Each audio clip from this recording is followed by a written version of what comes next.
আমাদের জীবনে এমন অনেক কিছু ঘটে যায় যেটার উপর আমাদের কোনো হাত থাকে না।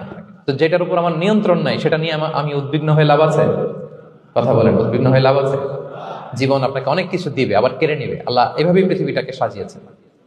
ইয়াউমুন লাকা ওয়া ইয়াউমুন আলাইকা, একদিন আপনার ভালো যাবে, আরেকদিন খারাপ যাবে। ওয়া তিলকাল আইয়ামু নুদাবিলুহা বাইনান নাস, আল্লাহ বলেন যুগটাকে আমি ঘুরিয়ে ফিরিয়ে মানুষের সামনে এভাবেই আনি। This is the routine work of this দুনিয়া। দুনিয়ার রুটিন ওয়ার্ক এইটা। আজকে ভালো, কালকেও যে ভালো যাবে এমন তো নয়, কালকে খারাপ যাবে।